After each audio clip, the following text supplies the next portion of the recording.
একটা 9 বছরের মেয়ে রাস্তায় স্কুল থেকে বাসায় ফিরছে।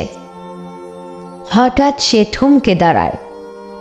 শরীর অস্বস্তিকর লাগছে, পায়ের নিচে কিছু ভেজা।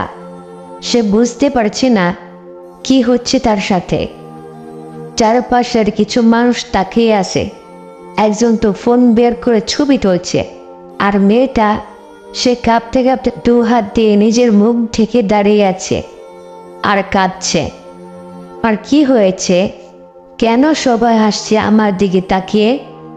তখনই একজন মুরব্বি দৌড়ে আসে, নিজের ধুতি খুলে মেয়েটাকে আড়াল করে। আরেকজন মা তাকে জড়িয়ে ধরে বলল, মামুনি, তুমি ভয় পেও না, এটা তোমার জীবনের নতুন অধ্যায়। ভয় পেও না, আমরা তোমার পাশে আছি। এখানে 3টি কথা। প্রথমত, মেয়েটি জানতো না, কারণ তার মা তাকে এই ব্যাপারে কিছু বলেনি। একজন মেয়ের যখন 8 বছর বয়স হয় তখনই তাকে এই ব্যাপারে জানানো উচিত, এবং বাইরে যাওয়ার সময় এ ধরনের পরিস্থিতির জন্য প্রস্তুতি নিয়ে যাওয়া উচিত। দ্বিতীয়, যারা তার ছবি তুলছিল, ভিডিও করছিল, এই জায়গায় যদি তাদের মা, বোন অথবা মেয়ে হতো, তাহলে কি তারা এরকম ব্যয় করতো? এরা কি মানুষের মতো কাজ করছে? ছি, আল্লাহ মাফ করুক।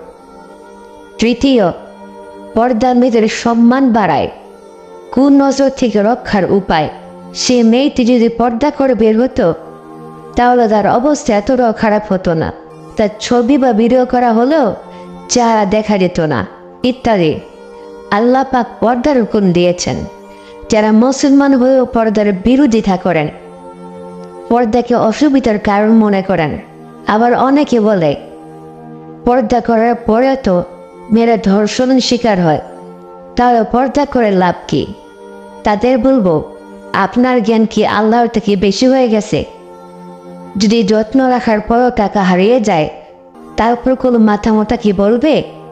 যত্ন করে রাখার পরও যেহেতু টাকা হারিয়ে গেছে, তাই টাকা খোলা মেনে রেখে দেব। তাহলে পর্দার বেলা এ ধরনের মন্তব্য কেন করে?